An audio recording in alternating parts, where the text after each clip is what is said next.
আসসালামু আলাইকুম আপু। ওয়ালাইকুম আসসালাম। আপু কি নাম আপনার?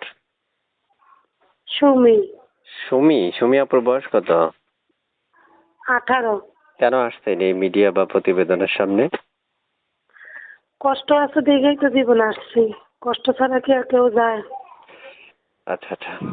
প্রিয় দর্শক, আপনারা শুনতে পেরেছেন, আমি সুমি আপুর সাথে কথা বলছি। আপনারাও চাইলে আমার মতো কথা বলতে পারবেন। এই জন্য আপনাদের কি করতে হবে, পুরো কথাগুলো তার শুনবেন আগে, তারপর স্ক্রিনে দেওয়া যে নাম্বারটা থাকবে সে নাম্বারে আপনারা ফোন দিলে তার সাথে কথা বলতে পারবেন। আপু শুনতে চাই, আপনি পড়াশোনা আছে আপনার? না না, কি করেন আপনি? এই মানুষের বাসায় টেইলারে কাজ করি। আচ্ছা আচ্ছা। কার কাছে থাকেন এখন? মানে আপনার বাসায় কে কে আছে? আমার একটা ছোট বোন আছে আর আমি নানির কাছে থাকি। আমার আব্বা মারা গেছে আর আমার মা বিয়ে হয়ে গেছে গা। আচ্ছা আচ্ছা আচ্ছা। তারপর আগে বিয়ে হয়েছে আপনার? না না। আচ্ছা। বর্তমানে আপনি কি করেন? এই বাসা বাড়িতে কাজ করেন? হ্যাঁ, বাসা বাড়িতে এই টেইলারই কাজ করি। নিজের তো আর মেশিন নাই। এখন আরেকজনের বাসায় টেইলারে কাজ করি।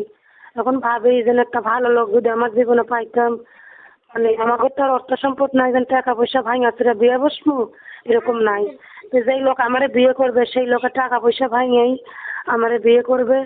কি বলে, আমি গরিব অসহায় যাই না শুনি সে আমার পাশে থাকবে, এরকম একটা লোক চাই।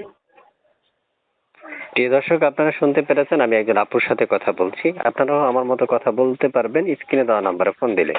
আপু কয়েকদিন যাবত ফোন দিচ্ছে রেকর্ড উপস্থাপন করার জন্য। একজন উপস্থাপক হিসেবে উপস্থাপনা করা আমার দায়িত্ব। যাচাই বাছাই করার দায়িত্ব একান্ত আপনাদের পার্সোনাল ব্যাপার।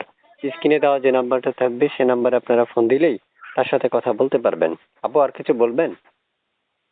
না না। ঠিক আছে আপু, দর্শক ফোন দিলে কথা বললেন, হ্যাঁ? আচ্ছা ঠিক আছে। ওকে।